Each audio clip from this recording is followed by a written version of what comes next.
All right. Good morning, good afternoon, and good evening, depending on whereabouts in the world you are today.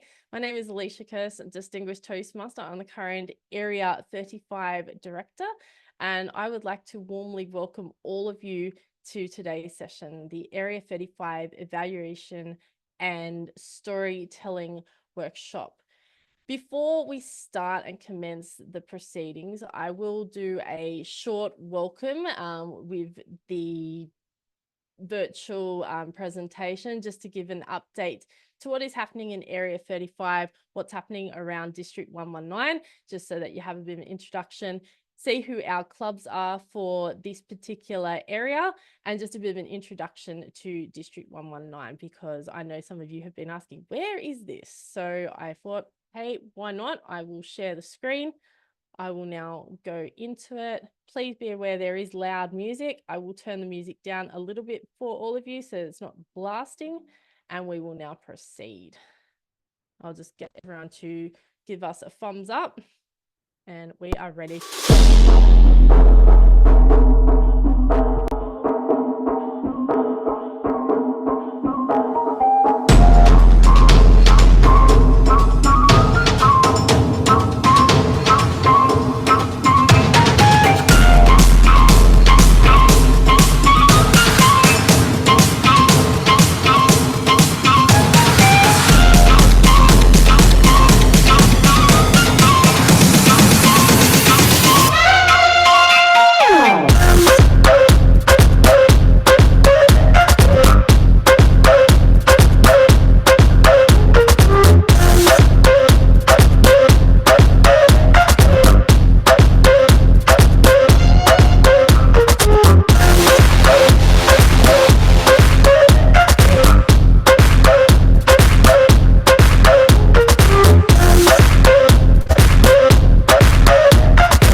Thank you so much and welcome to today's session. I'd like to thank you for all coming, and we are now going to go straight into the evaluation workshop, and we're very excited with our speaker today.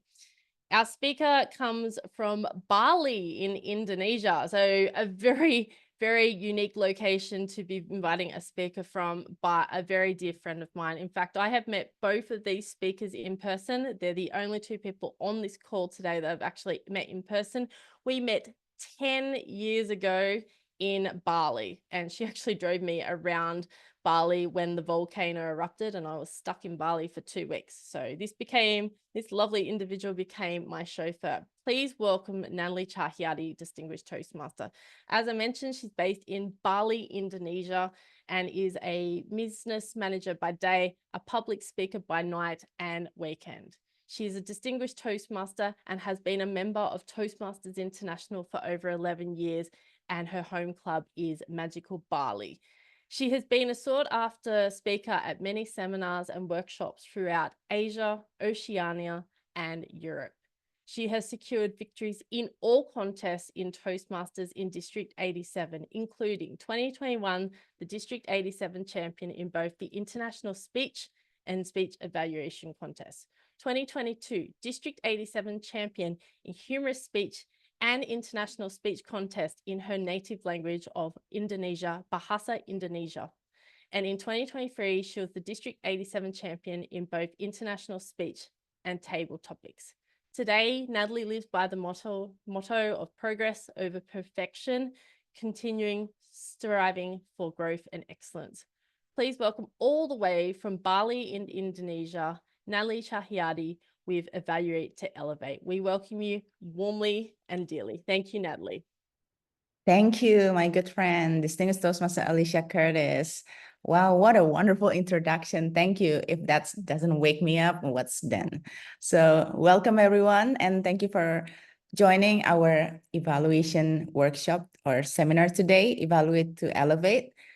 I was looking at my screen prior to starting this workshop, and I saw people from all over the world. So I'm very happy and excited to share with you a little bit that I know about evaluation. I would like to ask a question first. Anyone here has been a member of Toastmasters for more than like 3 years? Oh, I see many show of hands. Okay. Okay. Any newbie Toastmasters, less than a year? I see some also, 1 or 2. Yes, thank you.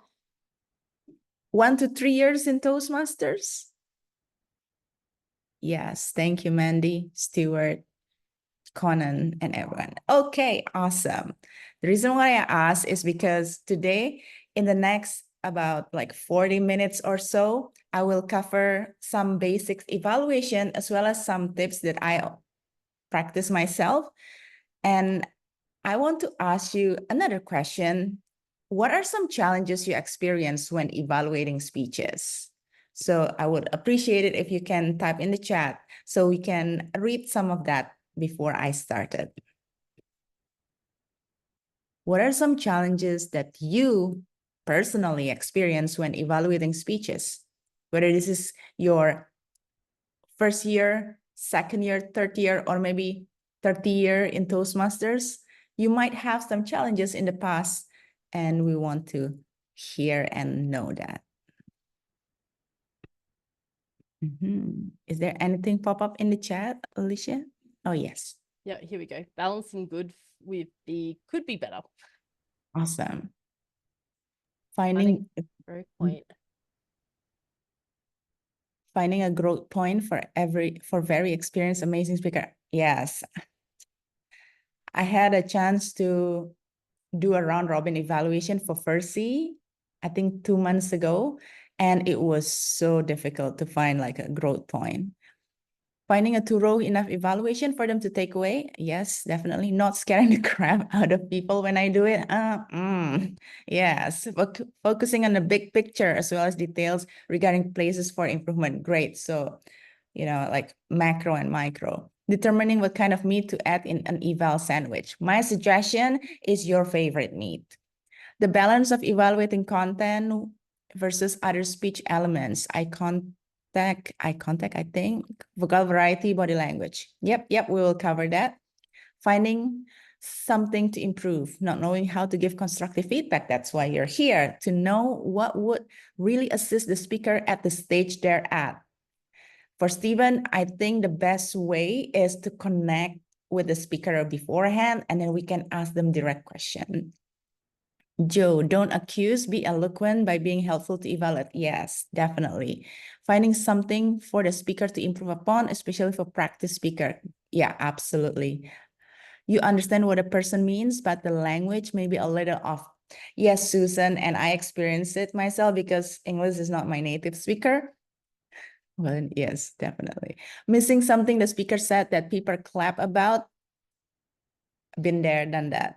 Sandwiching positive comments on either end of a critical adjustment suggestion. Awesome. So thank you so much for your response and sharing about some challenges that you experience. And I think most of the challenges that you mentioned, I've been there, I've done that, and hopefully I have overcome that in a way. So our workshop today will be divided into 3 main sections. The first one, I'm going to talk a little bit about the mindset of evaluation when we're evaluating, what kind of things that we should prepare or what kind of mindset do we need to have.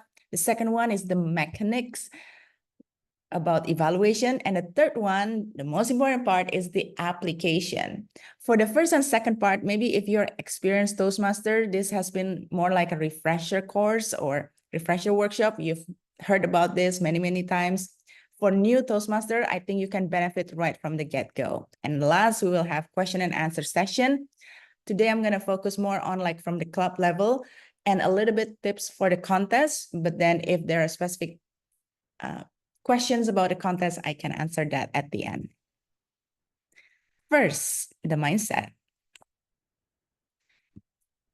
This is what Alicia said most of the time. Evaluation is a gift from evaluator to the speaker. I still remember when she said this like many, many years ago. And I thought, what a beautiful way to see evaluation. Because when you want to give a gift to someone, usually it's someone that you care about, right? And then you want them to have something useful, to have something that they can use in their daily life, and they can be happy when they receive the gift.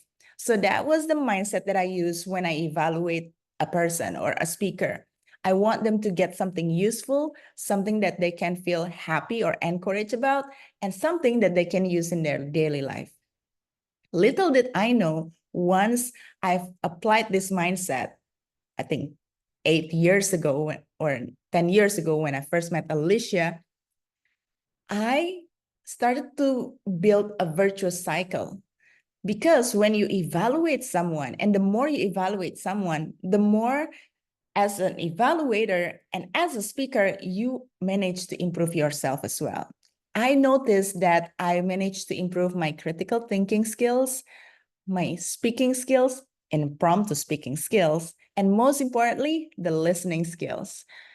Because now I put myself not under the spotlight, but really to give other people the spotlight. And it really helped me also being grounded and reminded again that it is very important for us to help others in our own quest for self-development.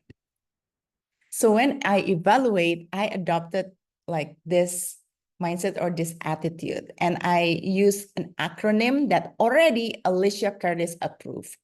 The acronym is I help you, HELP. Help, the H is when I evaluate, as an evaluator, I help the speaker improve.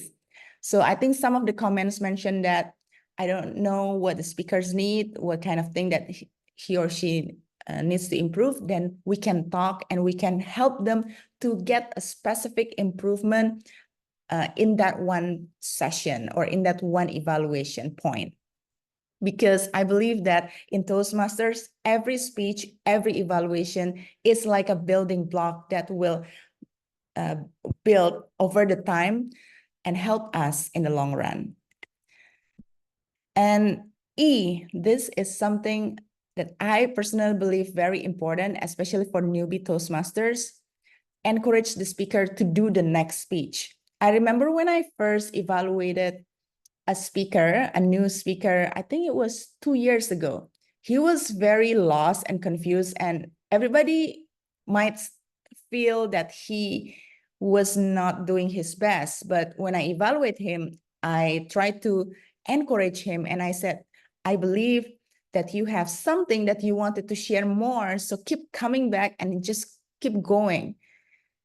And that's what he did. And 2 years later down the track, this term, he became the area director. So I was so happy that he finally able to progress. Next is to lift the speaker's self-esteem.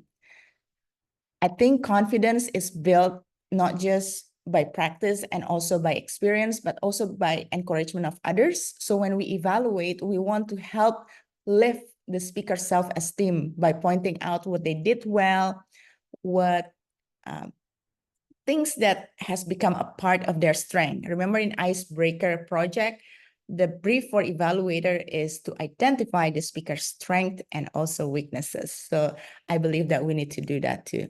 And last, the P is provide useful recommendation. Some of the comments said how to balance between commendation and also recommendation. And I absolutely believe that without useful recommendation, evaluation will be like whitewashing. It won't be useful for a long term, nor it will help the speaker's growth. So useful recommendation can be a recommendation specific to the project, specific to the speaker's needs. For example, if the speaker talked to you beforehand and said, look, Natalie, I need you to help me on my body language because I tend to be stiff. Okay, then on top of your project objective, I'm going to evaluate your body language too. So just try to connect with the speaker and focus on giving useful recommendation that's not criticism, but really based on observation. So there are 3 methods of effective evaluation. The first one is tell and sell, and this is usually what has been practiced in each Toastmasters meeting.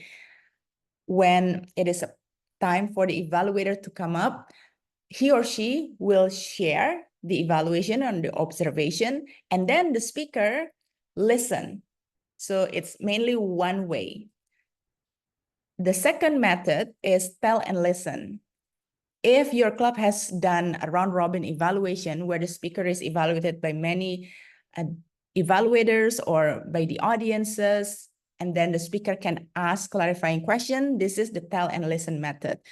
So this is like a two-way interaction where the evaluator or evaluators share their evaluation, the speaker listen and then clarifies or asks anything that he wants to get clarification on, any things that he might curious about, or any other question that hasn't been mentioned by the evaluators.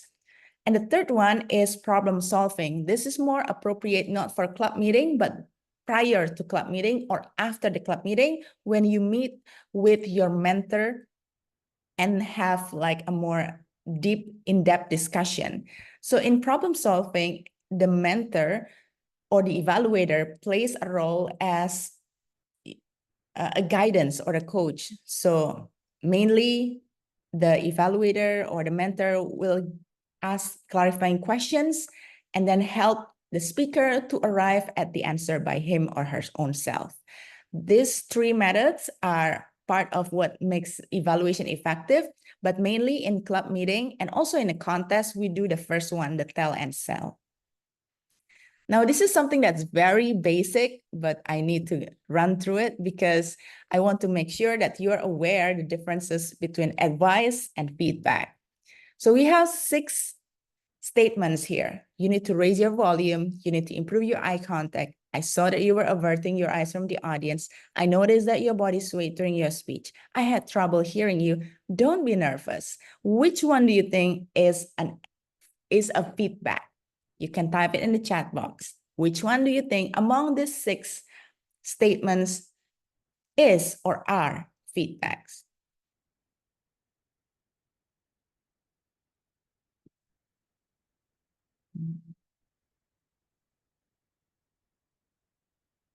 Yes, I see some response. Okay. The I statement from Rosie. Thank you, Rosie. Number 4 and number 5. Thank you. 3 and 4. Number 4. Okay. I'm going to wait just one more response and then I'm going to continue on. 4, 1 and 4. Oh no, 4. Okay, 3, 2. Feedback 1 and 2. 4, 5, 1. Okay. 4. Awesome. Thank you. So thank you for your response and being so active in answering my questions. I really appreciate that. I notice, or I observe, there are some people having different answers and some people having similar answer. Most of people said number 4 and some mentioned number 1 and number 2. Some mentioned number 3, number 5. Let's see. The red one is advice. The blue one is feedback. You need to raise your volume. You need to improve your eye contact. Don't be nervous. It is an advice because the focus is telling them from a you point of view.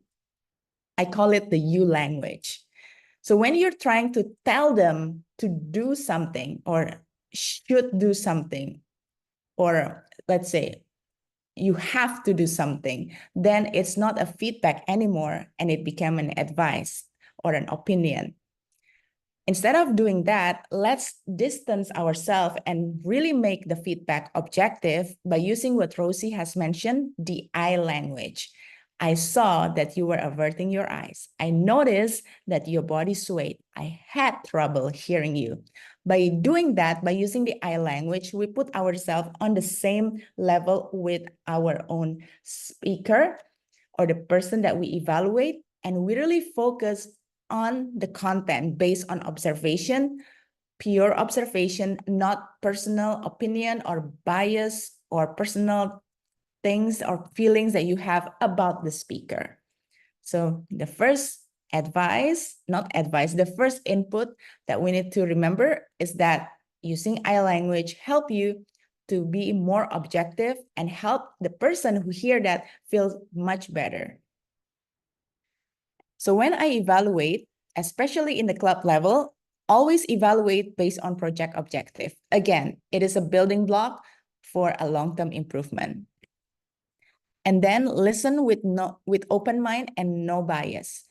When I think I had a chance to evaluate someone about a rather controversial topic, I did not agree fully with the content of the speech, but I did not make any comment about that. Instead, I tried to focus on his content, the structure, the delivery, and focus in evaluating him based on that. So whether you agreed or not to whatever the presentation that was delivered, just listen with open mind and no bias and focus really on observation. And last but not least, very important, to use the eye language. If you want to compete in a contest, this is the cheat sheet. I mentioned, or I wrote 5 eye language that I personally use often. I saw, I felt, I heard, I noticed, I observed. Usually when we're in a contest situation, so many things happen at the same time and you get overwhelmed. So I have put this on the back of my mind as my cheat sheet. I saw, I noticed, I heard, I felt. And I will be able to briefly and quickly pull it off. So just use the eye language. It will make the speaker feel much better when they hear your evaluation. And of course, prepare your sandwich. It might be for your dinner. It will be for my breakfast. But in every evaluation, you can prepare your sandwich by opening with soft bread, the positive observation, the commendation, and then give the protein, the teaching point, the recommendation. When you want to build your muscle, you cannot just eat carbs. You cannot just eat something sweet. You got to eat some protein to build that muscle. So by giving them the meat or the protein of the sandwich, you're helping them to build their public speaking muscle too. And then close with soft bread, the encouraging remarks, and then summary. And we're going to start right away with the mechanics. There are many types of evaluation, but today I'm gonna mention 4 common types. The first one is the GLOVE method. So it's another acronym, but this is also Alicia Curtis approved. The gestures, language, organization, vocal variety, eye contact. So you're basically evaluating them based on these 5 points. How was the gestures? Is it effective? What about the language, the organization of the speech, the vocal variety? Was it flat? Was it dynamic? And also the eye contact. Does the speaker or did the speaker manage to build a bridge of connection with the audience? That's the first one. The second one is what we have discussed earlier in the chat box, the acronym. And I noticed it has been used quite a lot in several of Asian clubs. It's basically using different letters in an acronym to symbolize their evaluation and emotion towards the presentation. If the acronym really makes sense and more into the content, then it might still be bearable. But I've been evaluated by an evaluator, and the first thing he said was, Natalie, I really like your evaluation. You are a rock, R-O-C-K. You are blah, blah, blah. And then he briefly like going through each letter. And I was sitting there and I'm like, wow, I am a rock. And it really take away all the insights and all these positive things that I really looking forward, all the recommendation, all the things. Sometimes what happened when with this acronym evaluation is that the evaluator tried to fit in the point of evaluation based on the alphabet that they have prepared. And I don't think that it's genuine, nor it really helps the speaker in the long term. So I would suggest to avoid this type of evaluation. And then the third one is sandwich. And this is something that we use a lot. The most common one in Toastmaster is the sandwich method. It's basically we first relate to the speech, focus on the speech purpose, deliver 2 points of praise, 2 points of recommendation, and then conclude on a positive note. So really like stacking up a sandwich. I think this is one of the most effective one because you're really balancing it out between the value of constructive criticism as well as the encouraging part of the evaluation. So I really recommend this to use in any club meeting or contest evaluation. And last one is 3-2-1, the augmented version of sandwich method. It's basically saying 3 points of positivity or commendation points, 2 points for improvement, and then last, close it up again with 1 point that the speaker did that was exceptional. I think this 3-2-1 is good to use, especially for icebreaker, because you really want to help the speaker to gain confidence and encouragement for the next speech. For other speeches, to be very honest, I mainly use sandwich method because it works the best for me. And I feel like I found my balance in creating my evaluation using more sandwich method, but it's up to you. This is just the 4 common types of evaluation. What we need to put in mind is when evaluating, try to avoid whitewashing, which means overpraising speaker. That can hinder their growth. I've heard so many times an evaluator said, oh, wow, that was a perfect speech. There is nothing that I can suggest. Oh, there is no flaw in your speech. That was whitewashing. Unless you're evaluating world champion, I'm pretty sure there is something that still can be improved on. So try to avoid overpraising the speaker because in the long term, they won't thank you for that. It will hinder their growth. The second thing is the shopping list evaluation. I also, in Bali, when I evaluated a meeting, there was an evaluator who came up with, oh, Toastmaster, let me borrow one of the names, Toastmaster Teresa, I really like your eye contact. I really like your gestures when you explain this. I also like your story. It was very funny. Your what did he say? Your vocal tone was also dynamic. Wow, amazing. I also enjoy. So he listed like all the things that the speaker did well. And I'm like, wow, yeah, let's go shopping. It really, for me, it's quite funny because when he said all of that, I appreciate his intention. He wants to encourage the speaker. He wants to really showcase that he listened.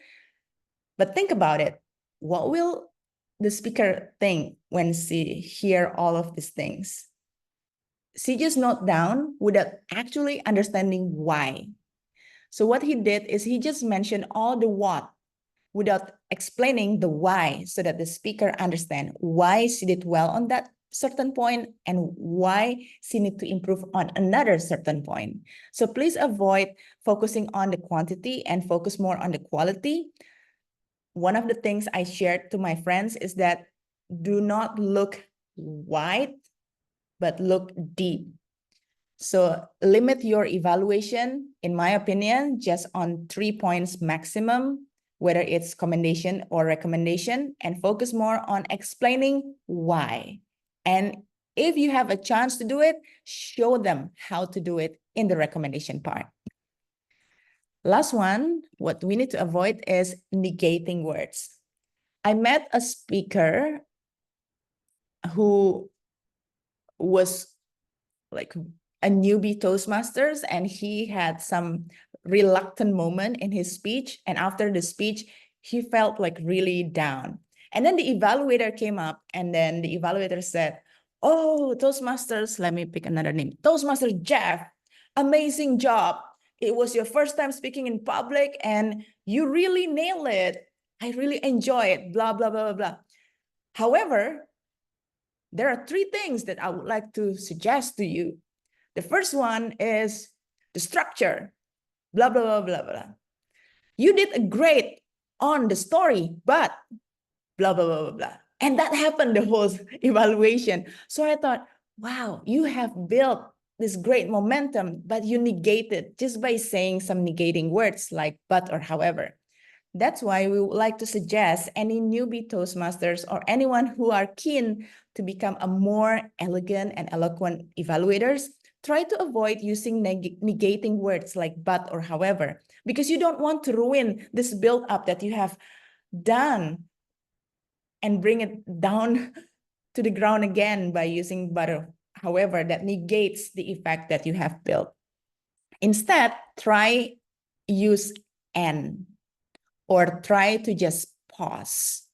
So for example, with what he did earlier, you did amazing.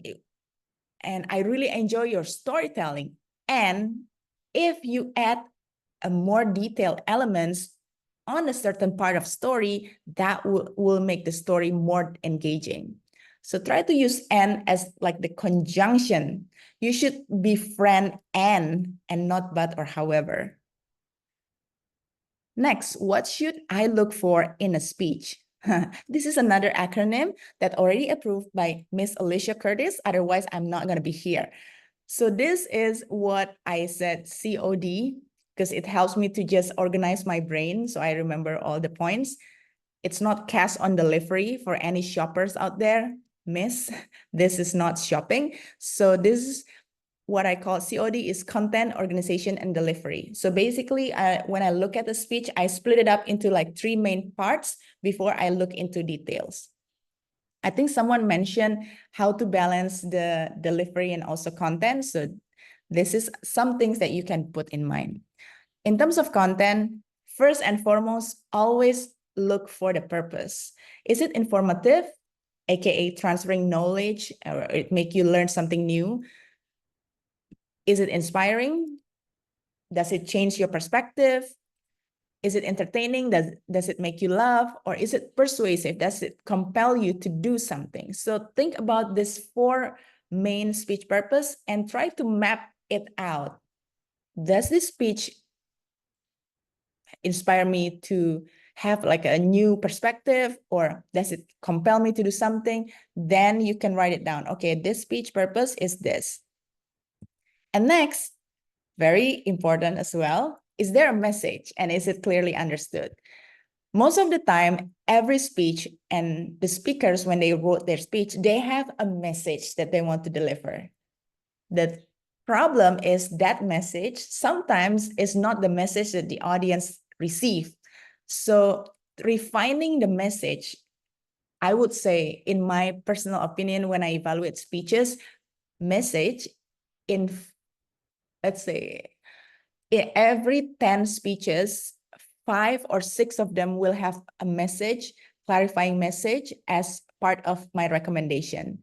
So I would say from my own practice, 50% of the speeches that I evaluate will have this as part of their recommendation. Mainly because in a club level, most people are still trying and still learning. So sometimes they are not so clear about the message or how to deliver that message to the audience. And then the topic, is it relatable? Is it suitable for the audience? When your audience is general Toastmasters, please do not bring something too technical. Like once I evaluated a speaker who chose a project about accounting, tax accounting, and the new update regulation. Yeah, new updated regulation. So at the end of the speech, we wanted to clap, but we didn't really want to clap because it was so difficult to understand. And he used a lot of lingo and terms that we are not familiar with us. So try to find a more suitable topic for your audience. And then, is there a story? Does it illustrate the message? Very important. The story are there not to stand by themselves, but to illustrate the message. And words, do the chosen word makes the speech alive? And you can use many rhetorical devices like alliteration, the triads, and other things, the vivid words to really make the speech come alive. Organization, can you understand the speech? I said to my mentee, structure is like the pillar of the house. So you gotta have like a strong pillar to support the overarching structure of the house, which is, the speech itself. Then the transition, does the transition between ideas smooth? Or does the transition lead the speech to another way that you do not expect? An opening, does it capture your attention? In 2015 World Championship speech, Muhammad Katani used the cigarettes.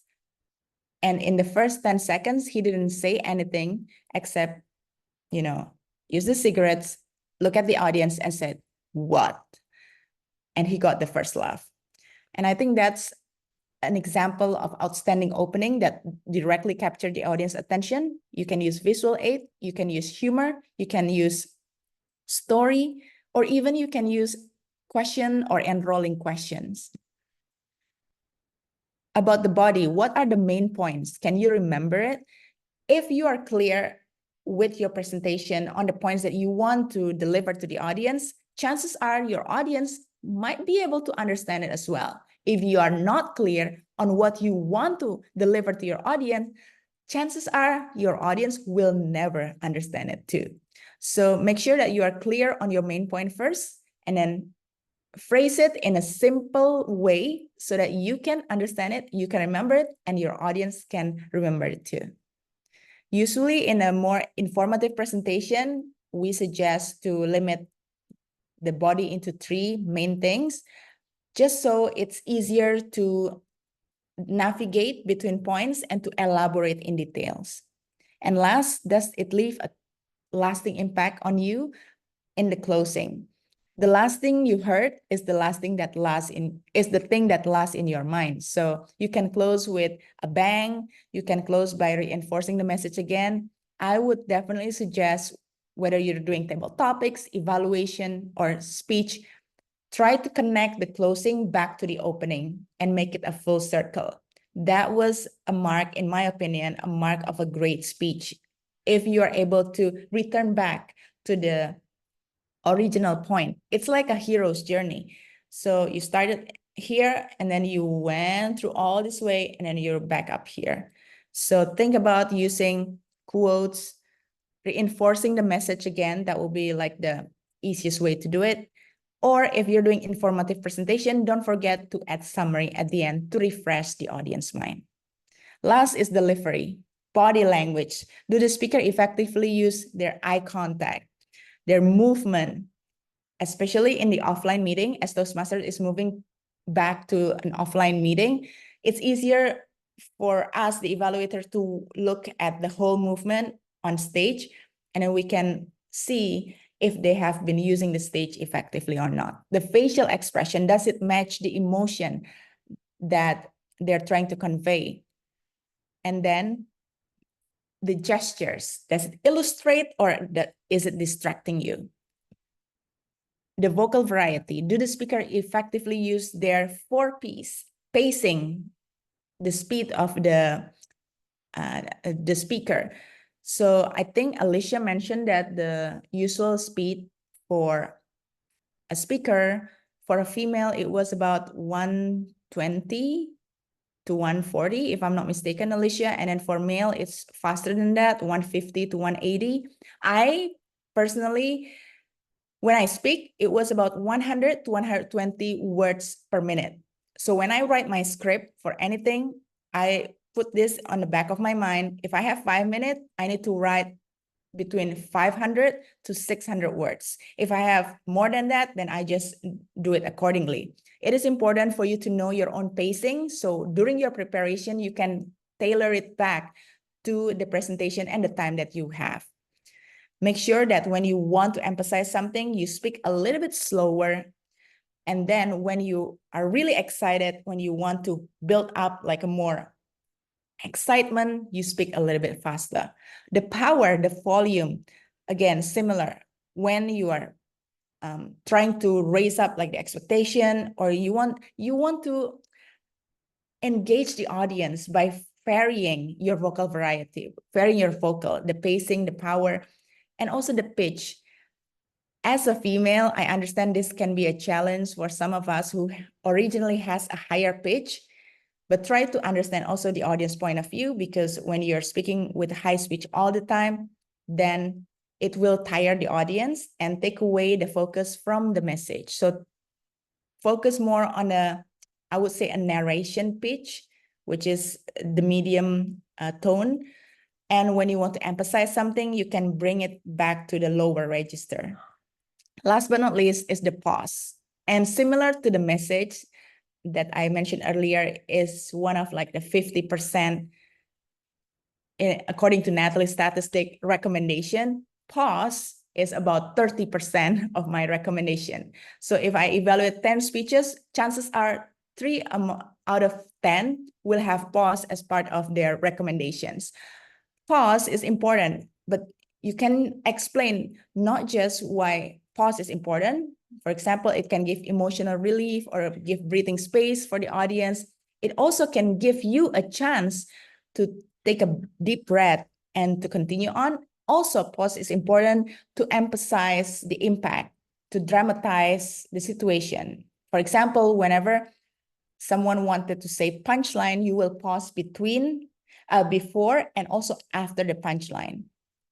If you want to take it up to the next level, you can also share a different type of pause, such as pregnant pause or dramatic pause. And that will give you extra marks in terms of the contest. Last two in the delivery is manner. Does the speaker look confident, professional, or excited? If someone is not excited, if the speaker does not feel excited or confident in their presentation, chances are the audience also feel it, and that will cut down the connection possibility or connection potential that they might have had. Does the speaker have a good stage awareness? Again, this is more for offline. If the speaker only stay at one spot, then definitely you can recommend that. But if the speaker use the stage with eloquence, with ease, then it's something that you can recommend. It's something that you can use as commendation point too. Now we're moving on to the application. This is something that you can use if you're struggling to formulate your feedback. It's called IDEA method. So the first I is identify and define areas for improvement, and then define strategies to reach the goal, establish a timeline to measure success, and then always follow up. This might seem a little bit hard to understand, but let me give you an example. Zuzi, I noticed that you were averting your eyes from the audience. That's the identification or observation. And then the D one is one technique I have tried is to think of the room as an individuals instead of one group and look at each person for a few seconds before moving on to the next person. So you define the strategies or solutions. And then the E, on your next speech, maybe you could try that technique. And this is the A part is specifically for club meeting. So the next meeting, you always follow up means that, hi, Susie, I noticed during your speech today, you really made an effort to look at me and other members. Well done. So for a club meeting setting, you can use idea. For a contest setting, just focus on the I and the D and forget about the E and the A. So I don't know if we have a chance to practice this, Alicia, but I think we've only got about 3 minutes left, 4 minutes left. Okay, then you probably can practice it in your own spare time. If the speaker had his hands on his pocket during the speech and his body swayed a lot, what would you say to them? And I would like to give my personal I want to share my personal formula for evaluation. I have 3 things that I usually do in every evaluation. First one is whenever I do commendation, I try to explain the what and the why. So not just the point, like the shopping list method, but also explaining the why. For example, Toastmasters Alicia, I saw that you manage eye contact with the audience. And eye contact is a crucial thing because you want to build that connection with the audience and make them feel appreciated. So I mentioned the what, the eye contact, and then the why it's important. For the recommendation, I use the formula of what, why, and how. It's specific and it's practical. Let me give you an example. Toastmasters Rosie, I noticed that during your speech, your body swayed a lot from side to side.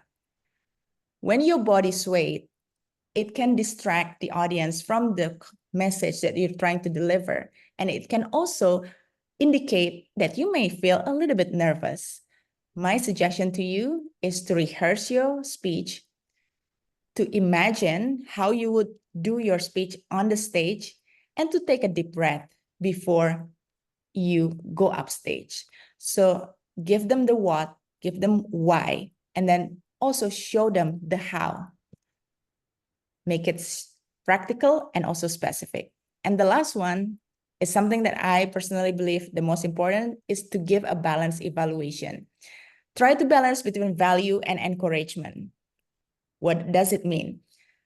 Some people focus more on constructive criticism, and that's great because you want to provide useful recommendation, but also try to think from the speaker point of view. You want to feel encouraged to do the next speech and to do it again.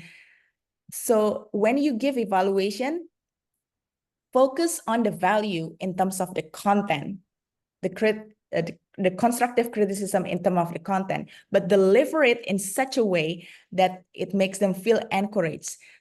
So you can avoid using negating word, try to use words that really build their self-esteem, and then don't forget to smile and deliver it with sincerity. I think that's the best way to do it with encouragement.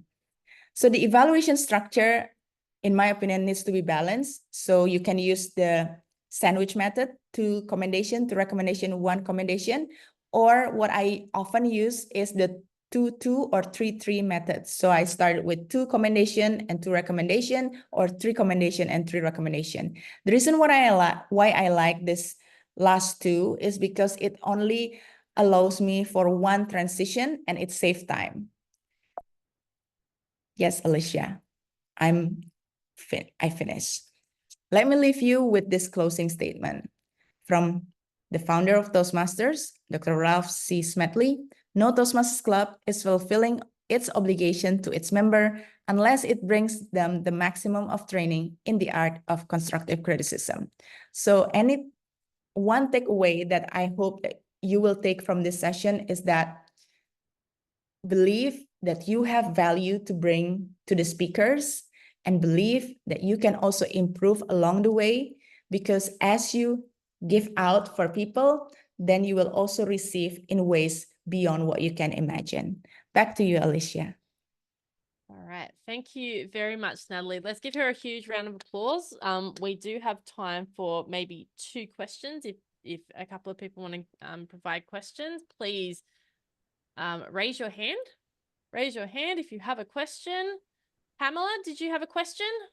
No. No? Okay. Does anyone have a question at all? Okay. Twinkie, Lee Twinkie from District 97 in Vietnam. Thank you. No. So somebody said that in evaluation, it's better to use the subject like he and she because it will involve the audience. They can easily relate it to themselves instead of use the direct subject like you should do, you. What do you think about this opinion? What subject should we mention? Yes, thank you. Thank you, Lee. I think this is also still, ongoing debate about this, whether you should use the third person point of view or first person point of view. I would say use whatever works for you in your own area. In Bali, to be fair with you, we use the first person point of view. So we address the person directly. So when I said Toastmasters Lee, my audience, my fellow Toastmasters member feels it's weird because they're not used to it. But when I go to American or Australian crowd, it's more familiar for them to use a third person point of view. So I would say, Toastmasters Lee, I really appreciate blah, blah, blah. So I would say it's an ongoing debate. I wouldn't say something is better than the other. It really depends on your audience and what works best. So you can adjust it based on your own audience. Can I just put in for that point? It's really Yes. cultural as well. This is really specific to a culture. So if I go to say Bali, so if I go to Indonesia, one day I'm rocking up to Indonesia, next day I'm rocking up to New Zealand, Australia, I'm not going to speak in the first person because I will be, completely destroyed by the general evaluator. It's actually considered very rude to speak in the first person in Australia and New Zealand. You are expected to speak in third person because we speak directly and very, very abruptly as well. Australians, you'll notice when we speak to each other, it's actually quite direct and quite bluntly as well. So think about how like the connotations that you speak in. In Africa, I do speak actually in the second person. In Canada, I speak in the second person. In America, I actually speak in the first person. So I have to know every single country and every single dynamic of the culture of how they like us to speak. Thank you, Alicia. Thank you so much for your additional comments. And that goes also when you prepare a speech, you need to know your audience. So when you're giving an evaluation, you also need to know your audience. Yes, Serena. Thank you so much for this international webinar. So my name is Serena. I'm based in New York City. I am a master's student. So my question is, given that I'm very new to the club, I have only been with Toastmasters for a month. When do you recommend new members to start evaluating, and what is one piece of advice you can give that person to prepare before they actually evaluate? Thank you. Great question, Serena. And I sense your enthusiasm. So thank you for asking that. I think for a new member, it really depends on your preparedness. I would suggest as soon as possible as you go further in your pathways, because in pathways, if I'm not mistaken, you will, in level 1, you will need to evaluate a speech. So once you have finished, I think 2 or 3 speeches, then you need to take on the role of speech evaluator. If you feel like I'm very new in here, I don't have anything to say, I don't know what recommendation to give, you just need to be ahead of the speaker that you will evaluate. So if you're fairly new, try to evaluate a newer speaker, maybe someone who's doing their icebreaker, because you've been there. you've done that and you know how it feels, and you know certain things that you can recommend them or certain things that you can identify from their speech. So don't worry about not knowing a lot of things before you start evaluating. I would say start evaluating, then you can start learning about things that you can improve on for you as an evaluator. So a piece of advice about when you want to deliver your evaluation, a moment. A piece of advice will be, number one, connect with your speaker beforehand and ask them their specific needs. Especially if that will be your first evaluation, it will help you to focus your attention on those specific points. So if the project is icebreaker, he or she needs to introduce himself to the club, you can ask them, what are some things you want me to focus on top of that? Then you can write it down on your notes. So instead of trying to look from everywhere, you can focus your attention razor sharp on certain points. Another thing that I would like to suggest is have some cheat sheet. So when you come to a meeting and you want to evaluate something, have some points so that when you listen to the speech, you can look back to your cheat sheet and then check, oh, is the body language okay? Oh, is the vocal variety okay? Is there any message? So the second part of my presentation where I put down some list, the content, organization, delivery, you can have some cheat sheet and you bring that. When you have done it for many, many times, then it becomes part of, your own tools in the toolbox. So don't worry about it. The beginning is the hardest part. So you just need to prepare more and you need to keep going. Good luck, Serena. Thank you. You're welcome. Do we have any more questions before okay. I might Twinkie, if we can get that in the chat box, if that's okay, because I think you've already asked a question before. But does anyone else have an individual question? If you can ask Natalie in the chat box, because she will be staying on for the remaining part of the presentation with Kingy. Does anyone else have any questions? All right. No one else has any questions? We want to thank Natalie, and we will actually share the screen as a token of appreciation. You will get this a certificate of appreciation. We thank Natalie for coming to today's session at 6:30 in the morning in Indonesia, in Bali, Indonesia, which is about 5-hour flight from Sydney, which is really cool. We really appreciate that you've gotten up at 5:30 in the morning for us here in New York and all around the world. And we are really grateful that you took the time out of your day or the start of your morning to be with us. And I'm sure that the guys in New York were very appreciative of it, and as well as the rest of the world who were able to come online. Thank you. Let's give her a huge round of applause, unmute ourselves, and really acknowledge Natalie. Yay. Thank you, everyone. Yay! Natalie. Thank you, everyone. What a wonderful crowd. You're very active, and I really appreciate that. Thank you very much. Thank you. We're just going to take a pause for a moment. We'll just have 1 minute break whilst Kingy gets himself set up. And if you would like to talk amongst each other, you're most welcome. But other than that, yep. Any questions, anyone? Mark, how's your day going?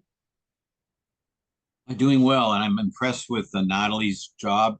Natalie, you had the challenge of being like a teacher in a one-room schoolhouse, in that you had attendees with varying levels of experience in Toastmasters and with speech evaluation.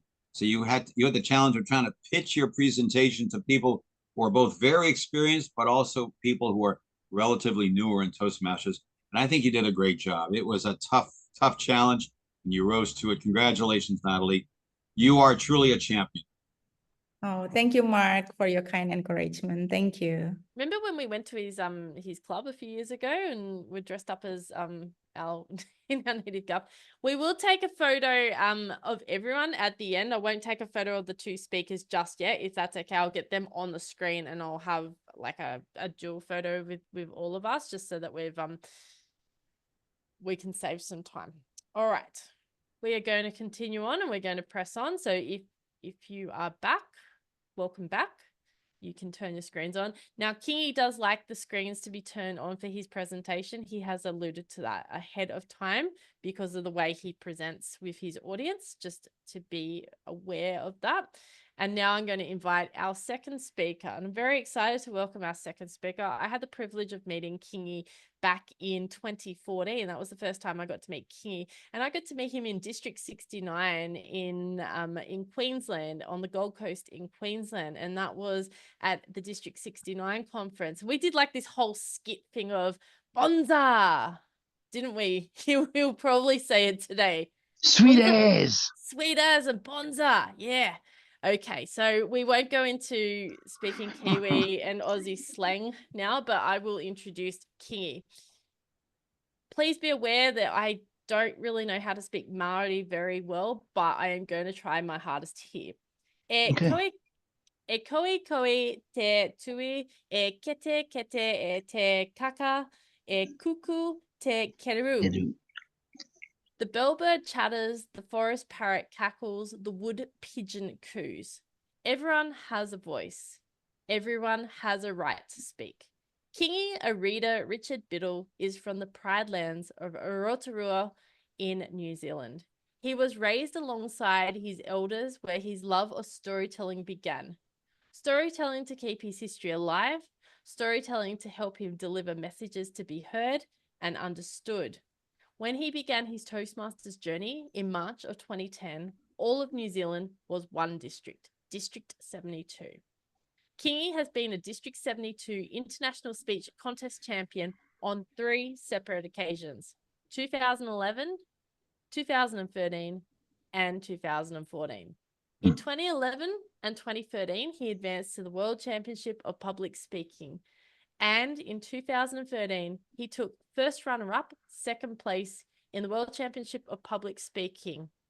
In 2019, he became the inaugural District 112 International Speech Champion. His greatest love is his whānau, his family. They fill him with pride, joy, and a huge sense of belonging. His club is the Tanawa Hunters from Aotearoa in District 112, and Kingi is elated to be here with his Toastmasters whānau. He kitenga, kanoi, he kokinga, mahala. When we see a face, memories come flooding back.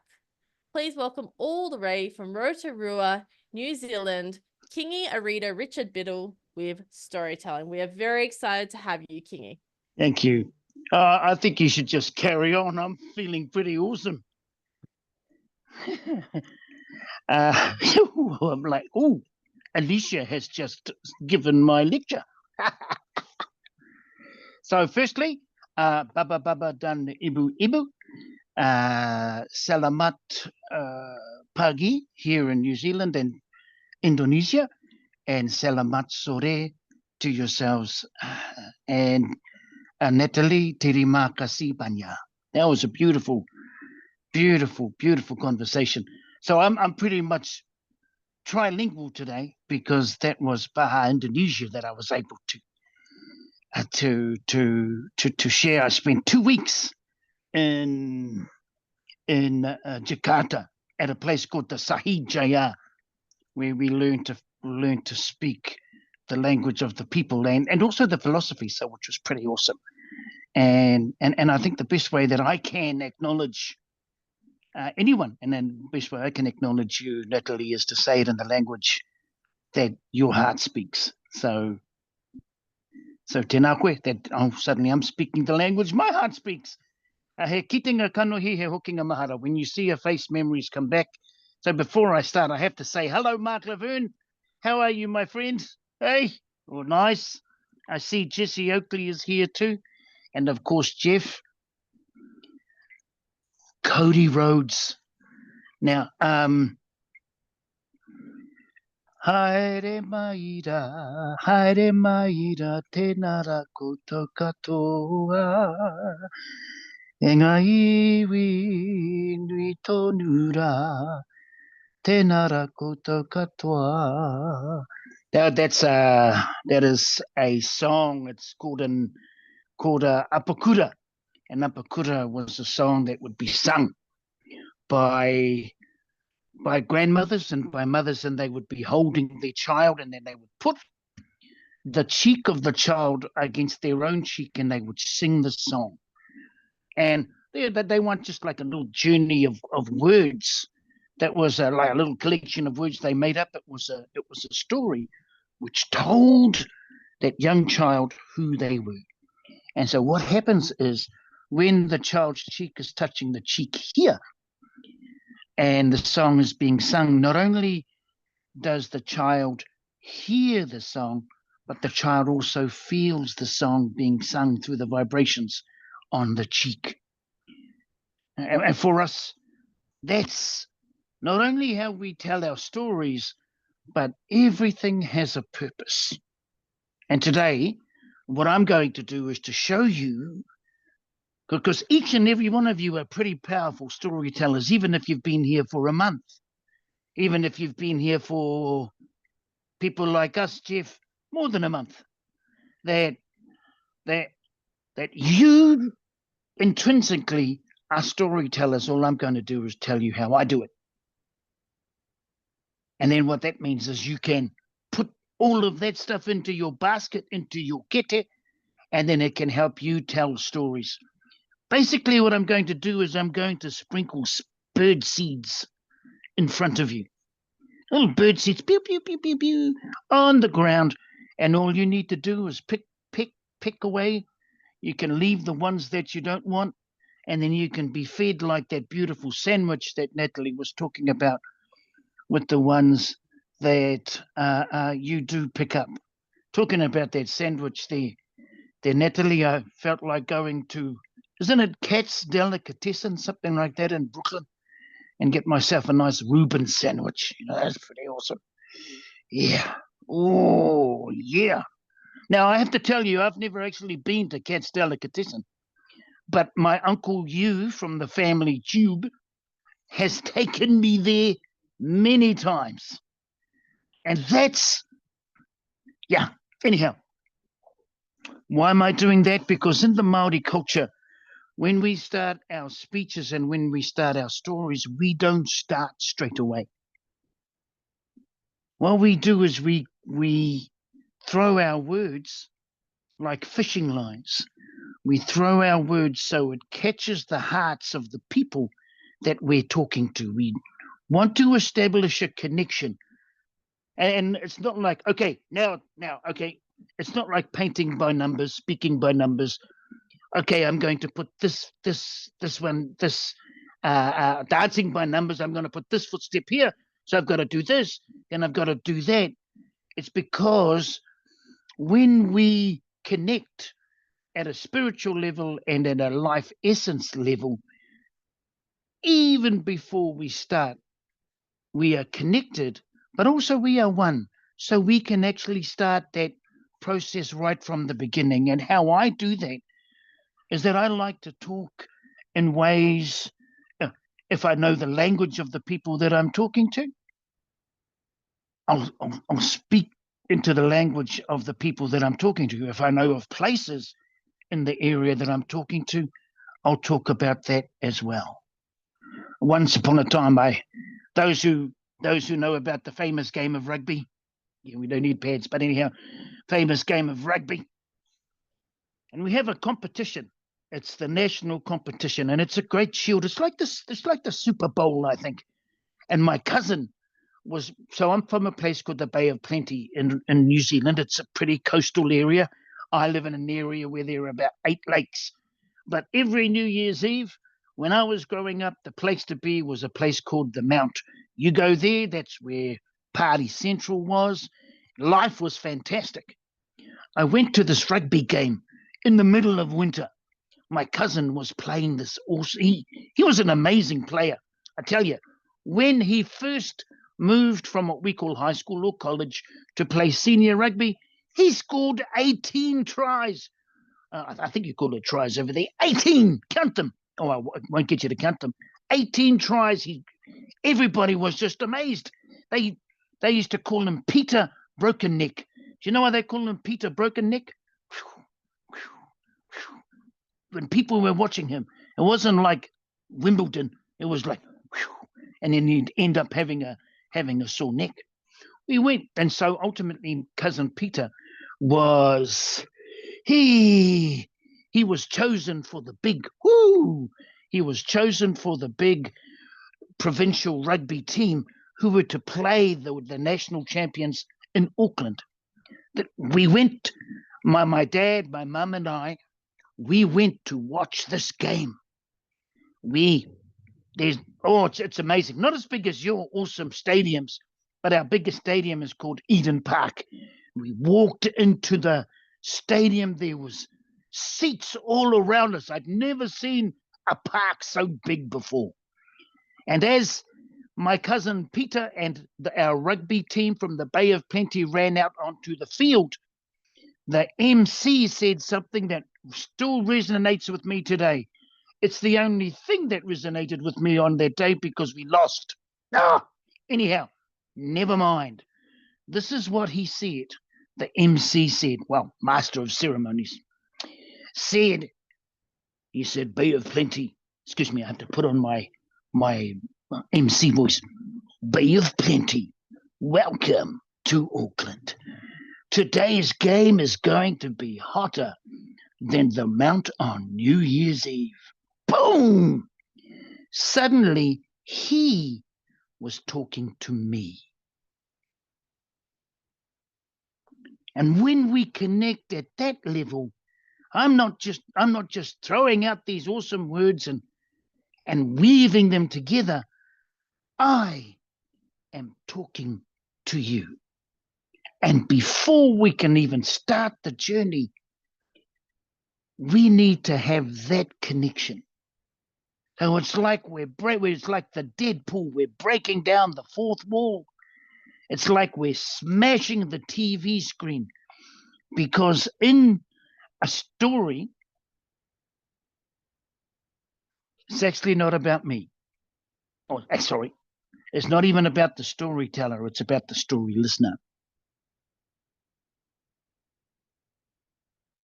Yeah, that's the first point I'd like to share with you. It's not about the storyteller. It's about the story listener. And another thing too is like change in culture. So the Māori, we don't tell stories, we share them. Like it's a real thing. You go to a museum and you see these wonderful treasures, wonderful carvings, and each carving tells a story. And it's a treasure that lives in our hearts. Now, a story is a carving without a carving. It's still precious. You just can't see it. And for Māori, that's how precious a story is. It's something that you can hold in our hands that we can then share it to the people who we are talking to. There's a message there. There are things to be learnt in there. And so we use our words to put it together in a story so we can place it on a canoe, send it across the sea of communication so it lands in the docking bay of one's ear. It can then be seen by one's eyes and then land in the hearts of the people that we're talking to. That's what we do in terms of Māori, is that we use stories not just to make a point, but to help people see, feel, smell it, so it becomes like the story was a memory in your mind that you've had many, many years ago, even though it just arrived in your mind via the storyteller 2 seconds ago. We call it, so that when you're in New Zealand, we're made up of 7 major canoes. And these 7 major canoes, they landed right around New Zealand. In the Bay of Plenty, that's where my canoe landed. Why am I telling you this? It's because over centuries, our people have become one with the land. We call that tangata whenua. Tangata, people, whenua, land. We haven't just walked on the land, we and the land are connected. Like we were always there all along. And the power of storytelling is is that when we tell that story and when they share that story, ultimately it becomes part of your heart, like it was there all along. That's what a storytelling is, or story sharing. So the first thing is connection is everything. So that when you're talking, you are talking to that person, you are talking to me, and all of the me in the audience that you're talking to. And when you can do that at that level, you're not telling a story, you're sharing a story. The second thing is you need to know. Sorry, I'm just doing a bit of a Natalie. You don't need to know anything. What I suggest is, oh gosh, I forgot what it was. What my suggestion is to know why you were telling the story in the first place. And before you even think of telling a story, ask yourself, what is the difference that I want to make here? And then when you've decided, when you know what the difference is that you want to make, then tell the story. And then at the end or at the beginning, but I like at the end, weave into that story the purpose. People call it the moral, but sometimes the purpose is that light that can actually open, that can actually pierce the darkness. That's what the purpose is. So how can you move something forward? How can you touch lives? Or even how can you teach something? When I was 6, I had a hard problem taking pills because I had unfortunately contracted yellow jaundice. I contracted yellow jaundice, so I had to take these pills every day, and I couldn't take them.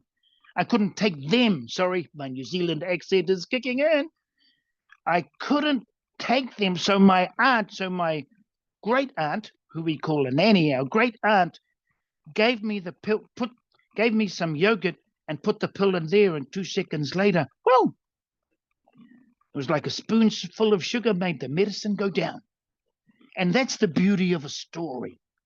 A story is a really beautiful yogurt to help the medicine go down. Whatever the point is that you're wanting to make, whatever that's it. I'll just leave it at that. Whatever the point is that you're wanting to make. There's a story about a man called Tuna Hopu. Jeff, I think you know the story. Tuna Hopu was a great man, and one day he woke up and he was looking for his son. His son's name was Taio Perua.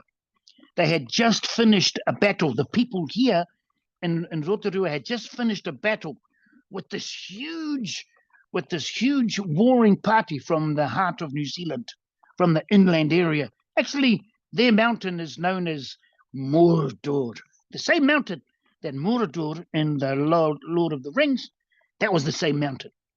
But what the chief Tuna Hopu didn't know was that his son was being taken.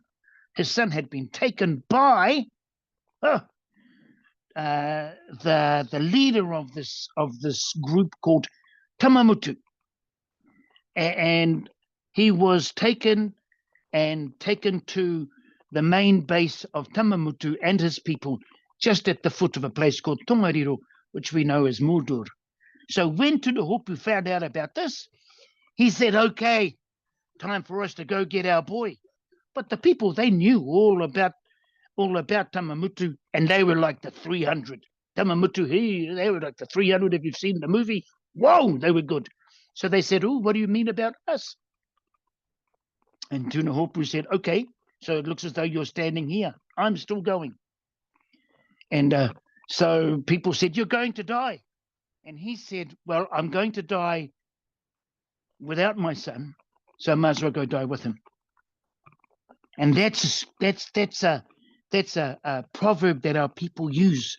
So we keep that proverb alive to let our people know that not, don't go into a gangster's place now. Oh, I'm going to go to there.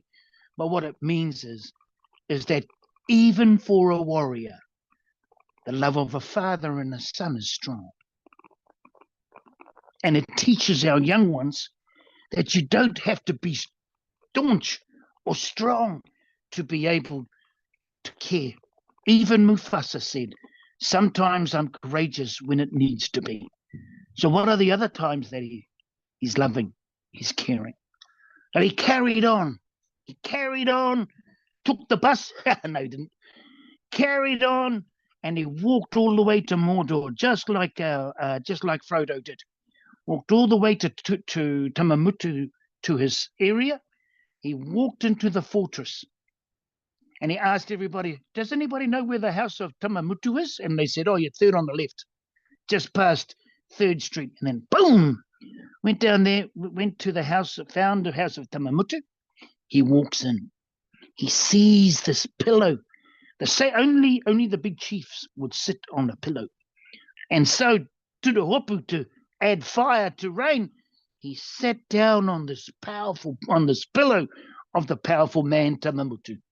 Sure enough, Tamamutu walks into his hut after a long day, and then whoo, he sees a person sitting on his chair, on his seat, on his pillow, and he called out, oh well, before you die, might as well tell me who you are.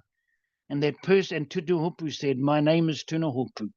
I have come here to get my boy. And then Tamamutu grabbed his weapon, put his head out the door and screamed, He taua! He taua! A war party, a war party. So everybody grabbed their weapons, ran to the house of Tamamutu. Don't worry, there won't be a test at the end of this. Boom! Went back to the house of Tamamutu. And Tamamutu said to his people, this man has come to rescue his boy, even though he knew he would die. Our war is now over. And so he lifted Tunahopu. He got his people to collect Taioperua, and they came back together again. 3 days they partied. I'm not sure if they had any like, hey, hey, hey, hey, all that stuff. But they celebrated for 3 days. They mourned their collective, those of their loved ones they had lost in the war. And then Tamamutu, after the 3rd day, sent a scouting party with the father and the son, took them back to the boundaries of their area, so to ensure that they got there safely, and Tunahopu and his son walked back home. And so there are many stories, there are many, and the reason that we share this story with our different generations is to let them know, even though Jeff and I are powerful John Cena people and Cody Rhodes people, is that we don't have to look outside our own cultures, our own people, to see that we have our own heroes here too. It also tells us that peace was created between our two peoples, so that whenever those stories of what happened before occurs, we know the full story. And so peace still remains with our people, because we still tell those stories today. And the people of Tamamutu, they tell those stories as well. So when you tell the story, make sure that it's so clear in your mind that you know what the point is, that you, as soon as you finish it, the strength and conviction that you have when you're sharing that story is the same strength and conviction you have when you're driving home your point. Jokes in a speech are fantastic. Jokes in a speech are fantastic. But too much jokes in a speech becomes a stand-up comedy act. Jokes and humor are powerful mechanisms to forward points. points you're wanting to make, because people can see it, people can relate to it, and when people can see and when people can relate, it moves to the heart as if what it is that they're seeing was always there anyhow. And stories are the same thing. Connection is the first point. The second one is know your purpose. Sorry, I was about to, I'm so moved, I was about to whip into some Maori language. Oh, all right, I'm going to do this. All right. Okay, this is just for you there, Alicia. Hopefully you can hear me. All right. Okay, better do it this way because this thing won't move.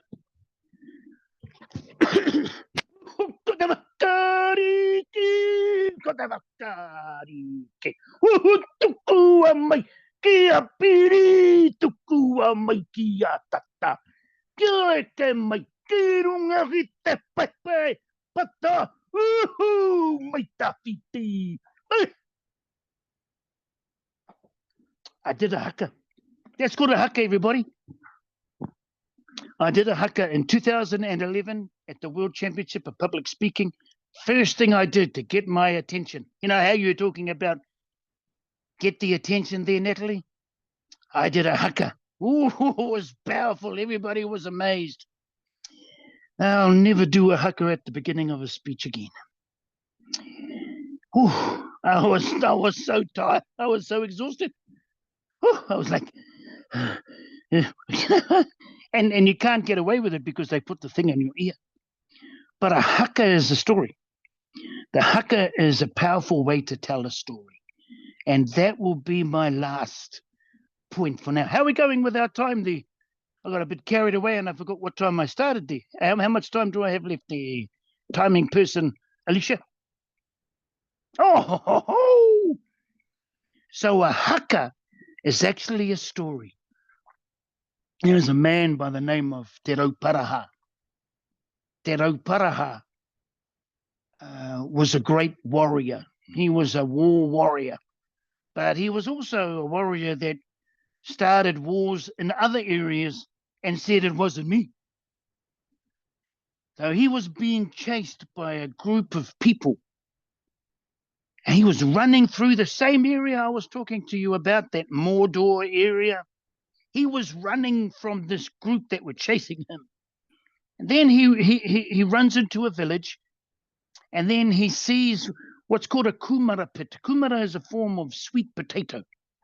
And a kumara pit, and then in the kumara pit, there was a hole. So what he did to hide away was he jumped into the hole. And then one of the workers sat over the hole to hide him. And basically they ran, the people who were chasing him came in and said, "Hey, you seen Te Rauparaha?" And the person sitting on the kumara pit looking innocent, "Oh, no, I have no." "Who's that?" "Here, come on." "Who? Te Rauparaha who?" "Ah, I don't know if there's a Te Rauparaha." And the group who were chasing Te Rauparaha, they believed him. They believed, they believed that person, so they went off.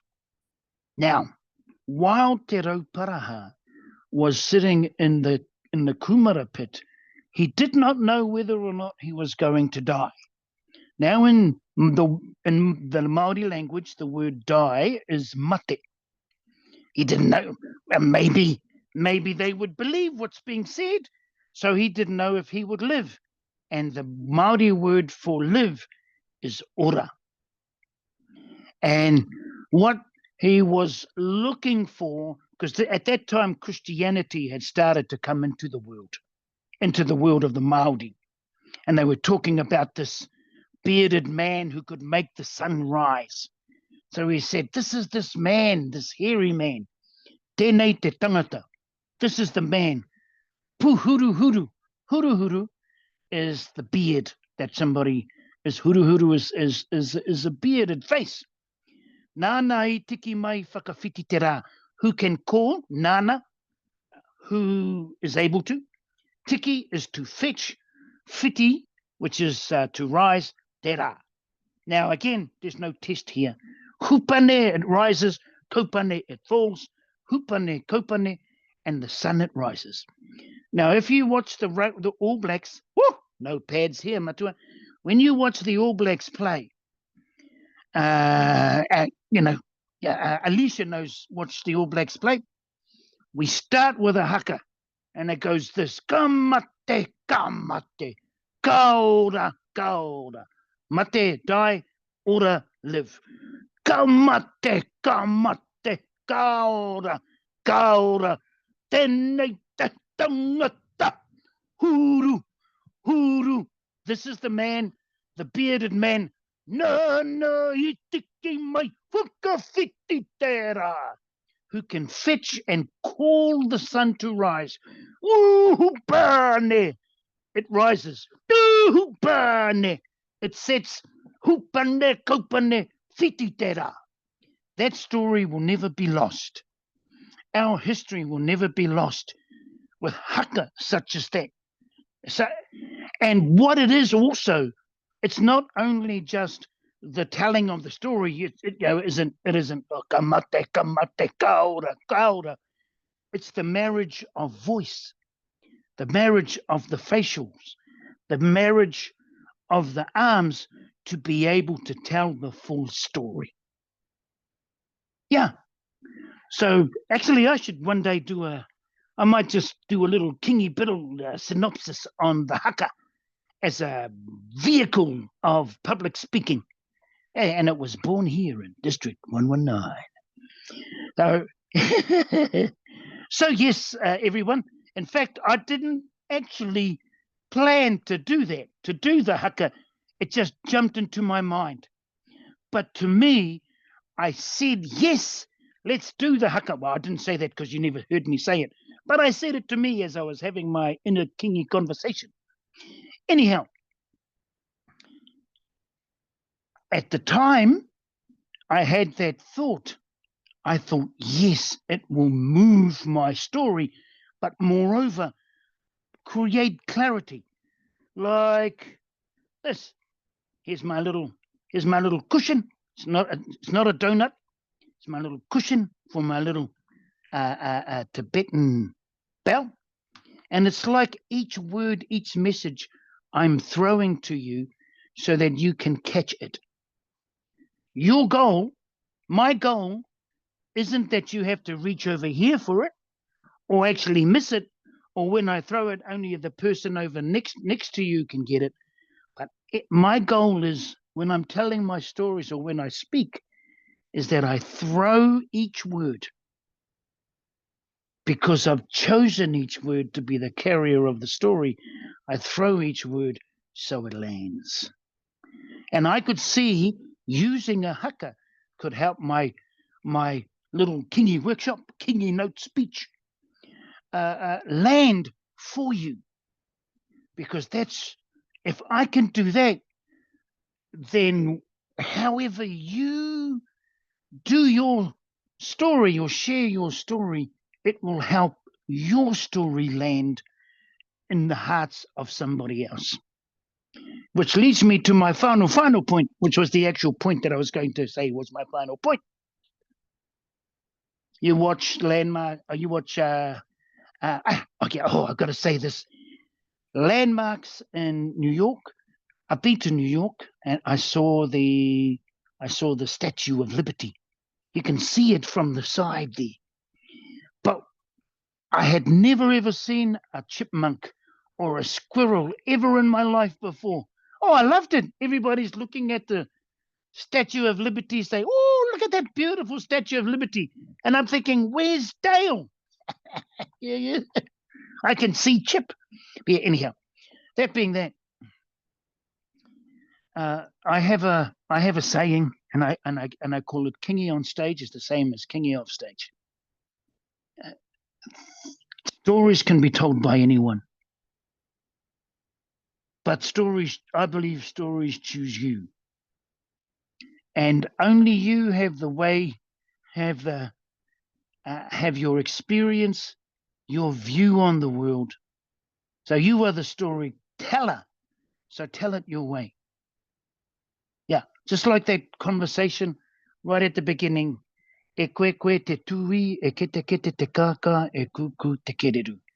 They are all birds, but the way that they speak to the world is different. That's why the dawn chorus in the morning sounds so beautiful. So in this room, we have different people, but we also have different experiences. So tell the story, share your story your way.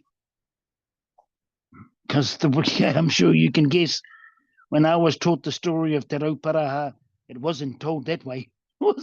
I just added in a few things. I embellished it. No, I didn't. Well, just my own interpretations. But it's landed. And when I talk to our young ones about those stories, especially about Tuna Hopu, you should see the identity, the sense of belonging and the sense of pride in who they are rise. Because the final point I say when I talk about Tuna Hopu, I then go from Tuna Hopu to his son, Rangi Tunaeke, to his son, Te Tifa o Te Rangi, to his son, Ihutārera, down to Te Amohau, down to Paura, down to Kiwi, down to Hapa, down to Ani, down to Robert, down to Kingi, down to the next generation, to say that Tuna Hopu lives in you because Tuna Hopu is in your blood. And boom! But that cannot happen unless I share the story in the first place. And one thing that I would like to say too is that why am I such a good storyteller? Is because I can see it. I obviously I wasn't there with Tuna Hopu, but the way that my ancestors told me, I could actually see it. And so when you tell your story, make sure you can see it. That's nice and vivid for you. And all you are doing is telling people what you see. Your way. Yeah. All righty. I think we'll leave it at that because I wouldn't mind some more questions. I just got that green thing. Woo! Yeah, that's cool. That's cool, Alicia. But all right, just a final thing that I have for you, Alicia. Let's do that thing for our family. Oh, our little skit that we did back on the stage. Yeah, who starts? Is it you or is it myself? Oh, yeah, that's right. I think you started it. Ooh, sweet as, bro. That's totally choice and Sike Yeah, and Bonza. bonza. Yeah. So yeah, that's another language lesson there, Natalie. But just in a really, Teri Makasi Banya, really want to acknowledge you all. Teri Makasi Banya is what I learned is thank you very much. Everybody, yeah. Everybody's a storyteller, and the stories belong to everyone else that we talk to, so that they can be healed. I was watching, whew, I'm doing one of my things again. Helen Hurt, who finished her international, being a member of the international board. And one of the things that she said was that it's about through communication, we share a piece of our soul. And I like that, because when we share stories, not only is it about letting people know who they are, but we can also heal. Stories heal.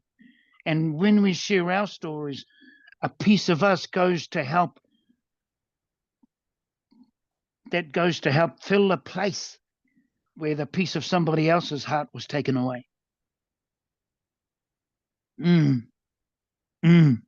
So I think, yes, as we move to questions, is that yes, evaluation and storytelling are just so, they're like twins.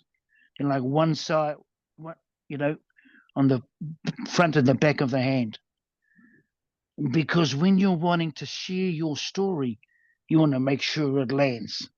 and evaluations can actually help scrape away those little what are those called? Those bit of sawdust that's still left on the carving, so that by the time you are finished, yeah, it becomes like oral medicine, healing. So thank you very much, everybody. A question time. So guys, if you do have a question for Kingy, because I know people have been asking me in the chat to ask questions to him. Oh, I didn't. Yeah, cool. They're coming to me directly. So if you can raise your hand like Muid has done. So if you go down the bottom and we're on the screen and say Muid. Muid. Yep. Kia ora, Muid. Muid. Sure. So my question is, when you're putting together the story or developing the story, and maybe you can share from your prior experiences, has there been times where you scrapped pieces of the story because you felt as if the audience wouldn't catch along or wouldn't connect with the story? Yes. Like, I guess that yes. That's my concern when it comes to storytelling. Yep. Yeah, and you know, in 2011, the speech that I gave there were that got me that had me win the semi-finals, that got me to the finals.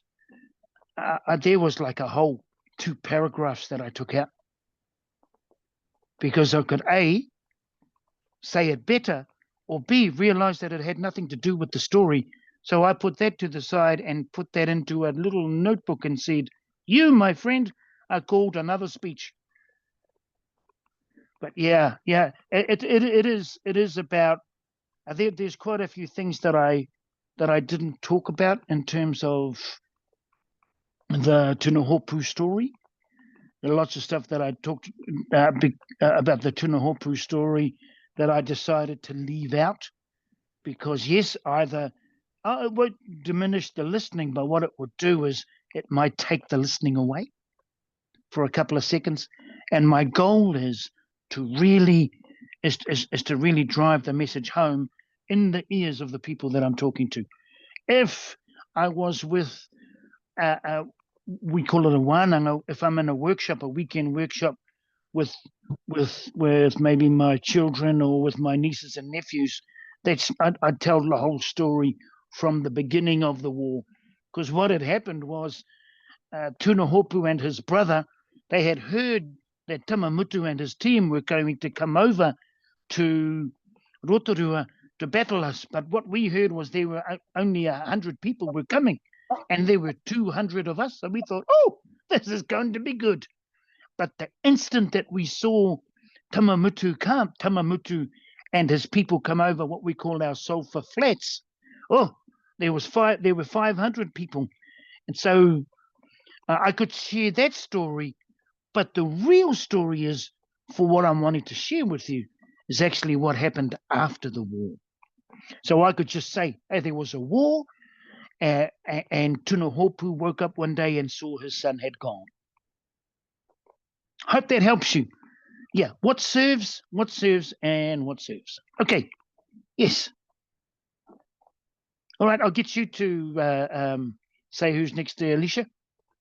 So we have Jeff Stein, and I don't know if Stuart wanted to ask. Stuart had his hands raised, but we'll go with Jeff and then we'll go to Stuart. You can go to Stuart as well. Oh, huh? All right, sure. I'll go first. But first of all, it's good to actually see you. It's been a while, forever. Yeah, it has, my friend. Way too long. I gotta pop by one of your clubs one of these days.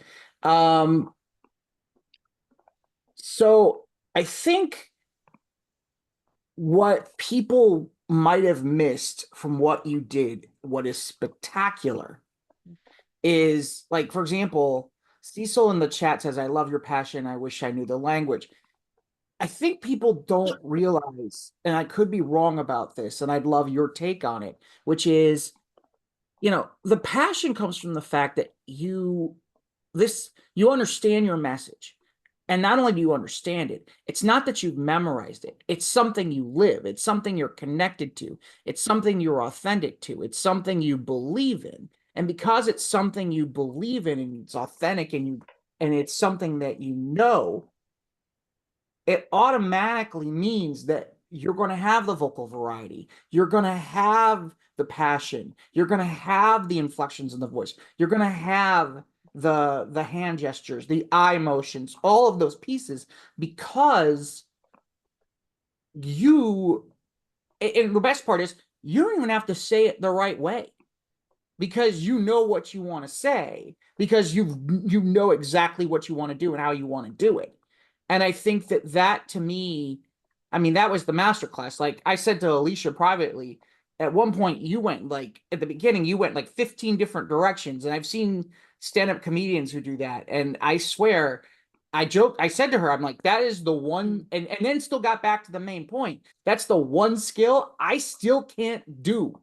And it's amazing. And to me, I think that's incredible. And I just think I would love for you to talk more, for these guys to understand what it means to really imbibe and be and understand in that message, where it's like, hey, it's not just me giving a speech. This is what I believe in. This is what I'm talking about. And this isn't just me giving a speech tomorrow and then I won't remember it. This is something I truly believe in. Yeah, we talk about it every day, actually. Well, not every day, Jeff. Thank you. And I also think, you know, yeah, I've learned something in that conversation, Jeff, that I didn't even know that I did. And what that is and listening to what you're saying, is I can't wait to get to the point.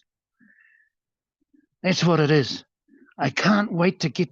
Actually, I just realized it now, listening to you, is that I love storytelling, because, but what I love more is getting to the point and then serving the people that we're talking to.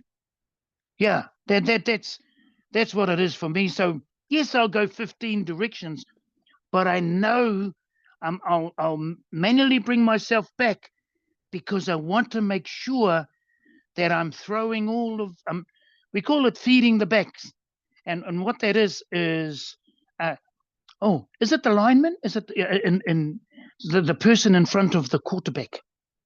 The person who throws the ball to the quarterback in a game of gridiron. That's what we say in New Zealand. It's the center. You're talking about the center. Was that something called? The center. The center. He's the one throws the ball. He's in front. There's a whole bunch of people in front. He throws the ball. It's like that. Our equivalent would be called a halfback. And what that person does is he grabs the ball and then he throws it to the running team, yeah, and they're called the backs. And so when a halfback gets the ball and throws it, what we say is that they are feeding the backs. They're feeding the backs with the ball. And so when I share my stories, I can't wait to feed the backs, and with the audience being the backs. I can't wait to feed like the bird seed, so people can take something away, something have been moved in front of them, whether it be when I'm sharing on the stage at any contest. I actually don't look for the story. I look for something that moves me, that I want to share. And then I find, what's the best story that can paint that picture? In 2013, my semi-final speech was about how I went to the Universal Studios and thought I was nearly going to die because I went down one of those roller coasters with my son. And that's when I started to realize what was more important in life. I was being a workaholic. Between you and I, as being a workaholic. And what happened was, at that moment, I saw my son was the most important thing to me, my family. And that came from me driving down a road one day, and in our hometown, Rotorua. I heard on the radio that there was a study done at a university where there are children who have dinner at 5, but daddy's not there. It's not as though daddy doesn't live there. it's because Dad is not there. And I grew up, Dad was always at the dinner table with me. And it brought back those memories, and I wanted to share, to move that in some way. That's how I came up with that story, because I looked for what I wanted to say, and then I found what I wanted to say, then I looked for the story, and then that story came to mind. I'm seeing a red. Can I ask, Stuart's been waiting. Hey, Stuart, I'm Kingy.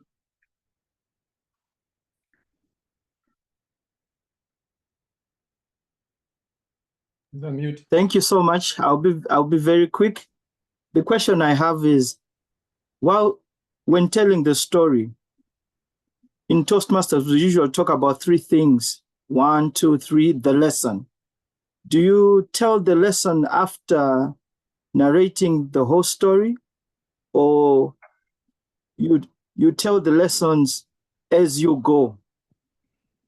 In the middle of the story, then you can talk about some lessons, or you wait until you complete the whole story and then go to your lessons? Over to you. That's a great question, Stuart. Thank you. Stuart, where are you calling from? Or where are you calling from? Oh, where are you zooming from? Malawi, Africa. Woohoo! Hey. It's me. It's 2 a.m. here. Oh, wow, my friend. Oh, we are honored. There you are. There you are, Natalie, our family from Africa. I've learned this in Toastmasters. So what I do is that and you can make a acronym out of this, Natalie, is that I start with I need to plant a seed about where I'm going in my speech. Then I tell the story, and then I go to the message.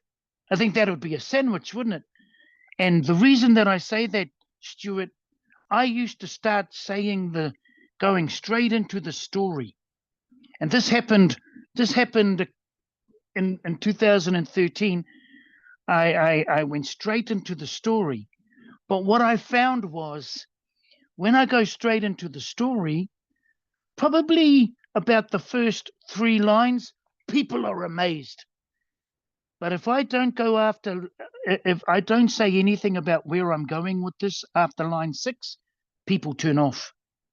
I found they turned off because they didn't know what was, or they thought it was a great story, but they didn't know where I was going with this. And it actually stopped them from being really present in the speech. So I will start just by planting a seed. So do you remember how I told you my speech in 2013 was about realizing what really mattered? Sorry, my New Zealand accent's coming in. So I started with this. I said, sometimes the strangest situations show you what really matters in life. Then I went into the story, because people can start to see at least a vague direction of where I'm going. I don't want to tell them everything at the beginning. I wait for the end. So yeah, that's the sandwich that I have to give you, Stuart. Plant the seed so people don't get lost. Share the story, and then drive home that purpose. And I won't even say drive home that purpose. Share that purpose from your heart. All right. Thank you very much, Stuart. And love to you and your family in Malawi, buddy. Thank you so much. I think I must be in purple now. Alicia? You're in the dire zone, but you did a wonderful job. I think we want to thank Kingy a lot for coming today. It's noon over in just afternoon, at the bottom of the hour afternoon for Kingy in New Zealand. They're 2 hours in front of us. They're actually the first country that welcomes in the new day, so we're very excited. Yeah, Kingy, did you feel like the Kingy of the world today? I saw that. Did you put that in there? Yes, I Change did. my name to the King. And just like to let you know that it's lovely calling you from the future. Excellent. All right.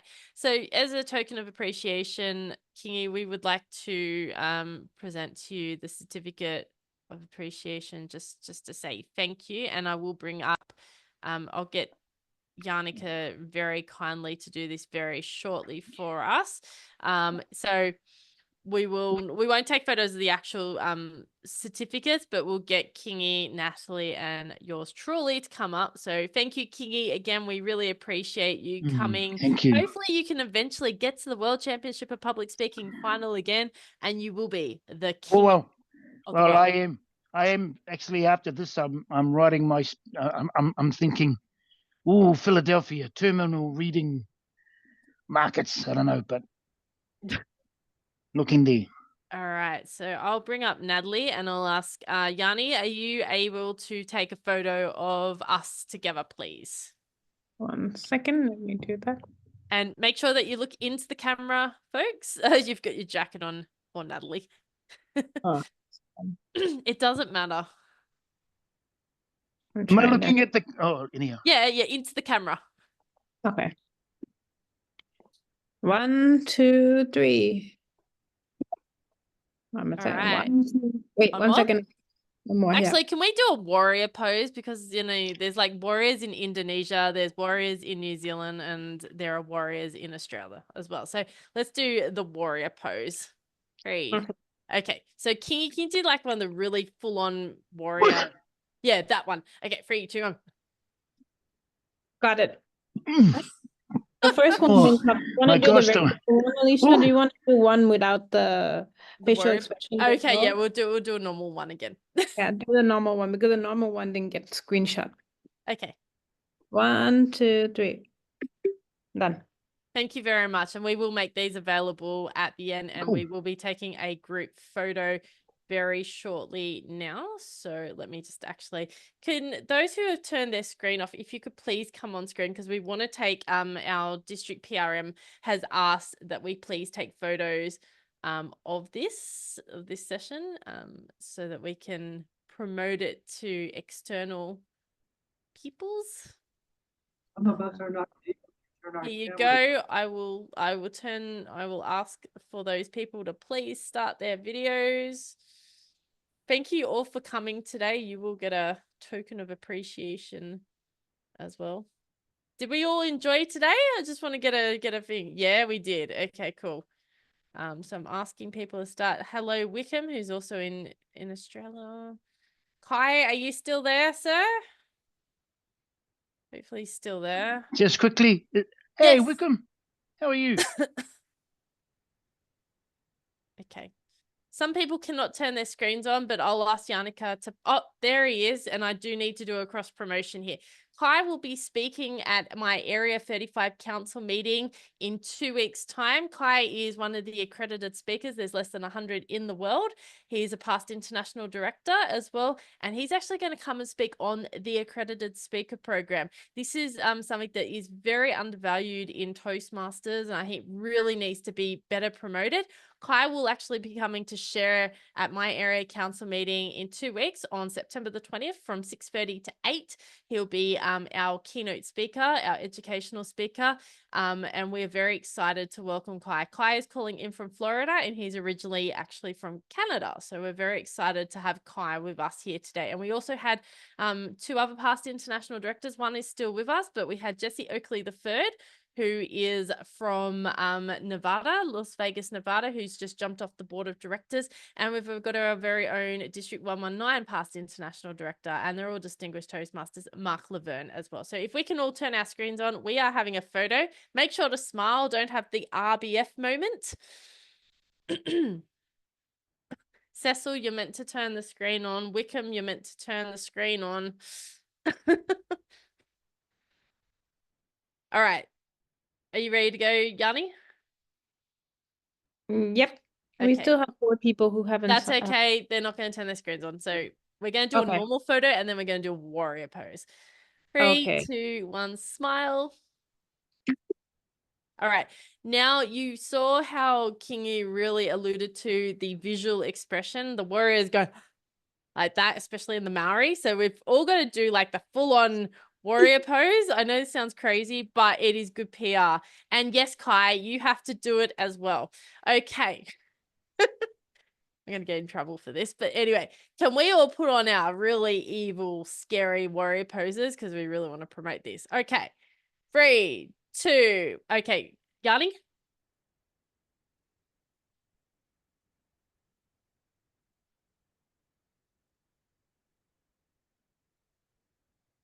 Have you taken it? I got Thank it. you. All right, my friends. All right. I just want to quickly go around the room. I really do appreciate you staying back for an extra 5 to 10 minutes. I just want to go quickly around the room because we do have a lighter crowd now. I'm going to start off with Cecil Joseph. Cecil is the Division C director, and he is my division director. Cecil, how did you find tonight's session? I will keep it simple. What I'm taking away from it is the last thing that he said, and I call it the SSP: seed, story, and purpose. So another mnemonic device for Natalie: seed, story, purpose. In my next speech, I will go that way. Plant the seed, tell a story, and then go to the purpose.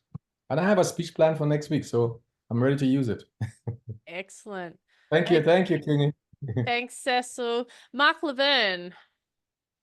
Yeah, you're on the spot now, sir.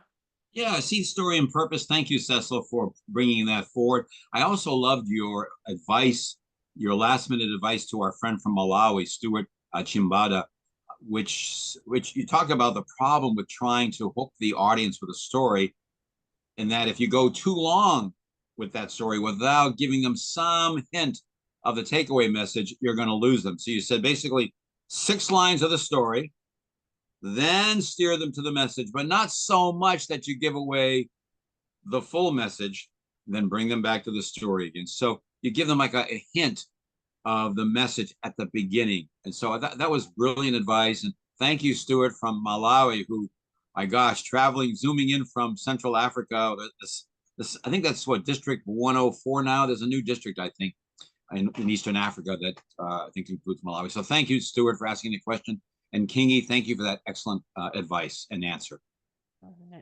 Okay, I'm going to. And thank you, Natalie, as well. Yeah, I think we got to thank both of them. I mean, they've gotten up at random times. We've had people at random times here. My gosh, all over so the live. world. Thank you for recording this. This is recorded for posterity. So thank you, Alicia. Yeah, you and absolutely. Your team. Thank you. And we do have to thank District 119. Our PRM, Cheryl, is going to actually promote this through the social media outlets as well as the website. Mueed is our District 119 Toastmaster of the Year from last year. Very excited. He's also the immediate past president of one of the clubs in my area, Area 35, NYSSCPA Toastmaster. Mueed, I hope you enjoyed today. I haven't seen you for a while, so it was great to have you here. How did you find tonight's session? Yeah, so I'll tell you the purpose, or rather why I even attended, because I have a few interviews coming up. So I actually need to work on my storytelling skills, because they're going to be asking me behavioral questions where I have to not only answer them directly with the main point, but also share stories. So I felt like I needed refreshers, because I've had interviews within the past few weeks for a new role where I didn't do so well on the storytelling end. So that's actually the main reason why I joined this meeting. And I took so many pointers. I took notes like the whole time. So this is very helpful. Absolutely. Thank you so much, Mueed, for staying on. And I hope to see you at the next meeting at NYSSCPA at the end of September. I'm going to jump now, ship over to, he was originally the past district governor in Massachusetts, District 30, which is the home district of our first vice president of Toastmasters, and that is Stefano McGee. He now lives in Idaho, in the middle of nowhere, in what we would call in Australia, whoop whoop. Please welcome distinguished Toastmaster Bill Lewis. It is a pleasure and honor to be here, Alicia. Thank you for coming. We're so happy to have you here with us. And now I'm just going to quickly see Mr. Rambo. I'm not sure if you're still there. Kai, are you still there? Hopefully he's still there. He's been told. How did you find today's session? You're on mute. It was wonderful. It was real elaboration on some things that are I'm particularly fond of. Excellent. Thanks for coming, Kai. We're really appreciative that you came tonight and put some time aside for us, because he's a very busy man. He's also a photographer. He's a world-renowned photographer. So we're very excited to have Kai, and you'll get to see some of the photos in a couple of weeks in his presentation. So it's very exciting. Thanks, Kai. All right, I'm just going to say, Wickham, are you there, Wickham? Hello, everyone. Thank you, Alicia, for organizing this great meeting. And I was listening, and wonderful to hear Natalie and Kingi. Thanks a lot, everyone. And thanks, Alicia, again. Thank you very much. I'm just going to say who else is also I've missed on the screen. Oh, I've missed Stuart, who's from Malawi. I can't believe you stayed up till like 3-4 o'clock in the morning, sir. That's really cool. Thank you. Thank you. Then we go to Thailand. Yeah, this is like an international audience that we've got happening, and we're going to Thailand to Yannicka. Yeah, thank you, Alicia. It was actually wonderful to meet you, Natalie, and King, for your speeches, because it really resonated so much with the evaluation sessions, because I've given an evaluation session, but I still feel like I can gain that more knowledge, because it's not easy to master evaluation. So thank you so much. Excellent. And now we're going to go to my fellow country human being, and that is Rosie Fitzner. Rosie is located in Gundawindi. Thanks, Cecil. I'll see you shortly. Rosie is in a place called Gundawindi, which is in the middle of Whoop in Australia. Thank you very much, Rosie, for coming, because we're going to have a chat afterwards. Well, how did you find today? Oh, it's absolutely fabulous. I always need to boost my evaluation skills, so thanks for that, Natalie. And storytelling should be a better passion of mine than what it is. I just don't feel that I'm very good. But if I keep coming to things like this and have people like Kingy teach me, then it's going to improve for me, isn't it? Thank you, thank you, thank you. Thank you. I'm just going to see if Krishna and Stephen are still around. There's Krishna. Hello, Krishna. Yeah, I'm there. Thank you very much. It's a wonderful session. There are a lot of insights. It's taking time to digest these things, all things. Yeah. Thank you. It's a wonderful meeting. Thank you very much. If possible, can you please share the recording if possible? Absolutely. So I am now going to stop the recording. I just want to thank you on behalf of District 119. This is my new district in New York, and I've really enjoyed joining this district. It has been absolutely fabulous. I really appreciate everyone for coming today. Thank you to Yannicka, who did the photography and helped with the recording today. Thank you to everyone, especially to our two speakers, Kingy, Arita, Richard Biddle, and of course, distinguished Toastmaster Natalie Cahiati, who came from Indonesia and New Zealand, respectively, for getting up quite early in the morning, both of them, to be able to present to us. But it was the best common ground time, and we do appreciate you. We do, as I said, we have an area council meeting happening in 2 weeks. We really would love to see you come. If you want to see world-class photography and you want to see a real storytelling journey and a really abstract way of delivering a speech, Kai is going to give us a really abstract way, especially in presenting on the accredited speaker program. In October, you'll get to meet my mentor, David Fisher, distinguished Toastmaster and past international director. Highly encourage you to come along to see him at the area council meeting, and he'll be talking about mentoring. And another mentor of mine, distinguished Toastmaster and past international director, Michael Ozier, will join us in November to talk about the why and why we come to Toastmasters, why we focus on the Distinguished Club program. And December, as I pointed out, you will also see my other mentor, Vicky Kinsman, and myself. She's a past international director, and we're going to do impromptu speaking, table topics, and my favorite thing, Pecha Kucha. So if you want to come along to all that, yes, I can see the faces getting quite alight with that. please come along, and we do have quite a bit of thing. We will be looking potentially in November and running another similar workshop like this, but focusing on leadership mastery. And I have asked distinguished Toastmasters, past international directors, both Jessie Oakley III, who was here for this reason, and also Jim Coley, to present on mastering leadership. So I really encourage you to come along to these. We're just going to find the correct date to make sure it doesn't overlap with other things. Thank you again. Have a great evening and safe journeys. Hold on.